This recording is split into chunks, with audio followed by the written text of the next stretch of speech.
जय जगन्नाथ सांग मैंने महाभारत युद्ध को संपूर्ण रूपे देखि व्यक्तिर नाम जानापी चाहूँगी कि जदि जानापी चाहूँगी मो सह शेष पर्यंत जड़ित रुहतु। जय जगन्नाथ सांग मैंने आज श्रावण मासर तृतीय सोमवार मो एचपी जाइए कपिलास काली गले पा ढाड़ी मैंने फेरुंट मत फोन करते मुझे एक सात्विक भोजन बनाऊँ आसतु देखिए मुझे कौन कौन बनाऊँ।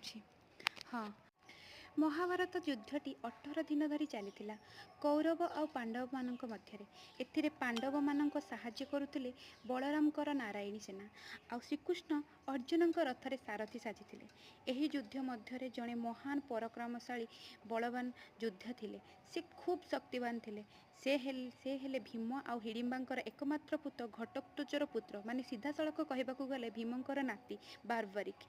सी एति पराक्रमशाली थिले से महाभारत युद्ध को गोटे दिन में सारी दे था। से कर्ण आ अर्जुन ठारू बहुत पराक्रमशाली थे। श्रीकृष्ण पचारे बार्बरिक तुम्हें तुम्हें क्या सपक्ष युद्ध कर? बार्बरिक कहले प्रभु जो बल जो पक्ष दुर्बल रपक्ष लड़ी। भगवान पचारे अर्थ बुझाओ। प्रभु जो पक्ष दुर्बल होता सपक्ष युद्ध करी। जदि अपर पक्ष माने दुर्बल होता सपक्ष भी युद्ध करी। भगवान चिंता कले जदि बर्बरिक एपरी करुछंती युद्ध 18 दिन में समाप्त न हो 18 वर्ष लग जापे। से भगवान कहले बार्बरिक मते क्षमा करिवो मु तुमको बद्ध करने बाध्य। बार्बरिक कहले प्रभु आपण मते बद्ध करि पारंती किंतु मोर गोटे शर्त मु जेपरी ए युद्ध को संपूर्ण रूपे देखिपारे। भगवान कहले यथास्तु। बार्बरिकर मस्तक छेदन कले आउ ताकू 18 दिन जीवित रखापी शर्त प्रदान कले। 18 दिन धरी जीवन दान देले मस्तक को आउ ए मस्तक को बट पोखर ओहलाई देले। यही खूब उच्चारे रही ए मस्तकटी 18 दिन धरी चली महाभारत युद्ध को संपूर्ण रूपे देखिला।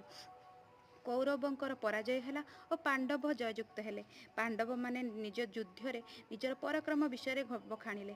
भगवान कहले जणे देखिछि संपूर्ण रूपे युद्ध को से कहब किए भल युद्ध करथिले तांको पाखकु चल सी कहबे। तांको जाई पचारा गला। बार्बरिक कहले मु देखिछि मु तो गोटे एकमात्र चक्र ही देखी जी समस्तंकर मस्तक छेदन करुला। मु अन्य किछि देखिनी अन्य को अस्त्र देखी नहीं।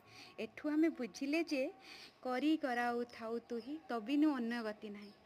जदि मोर एई अनुचिंतन ए कथाटी भल लगी ताहले मो चैनल को सब्सक्राइब करेंगे।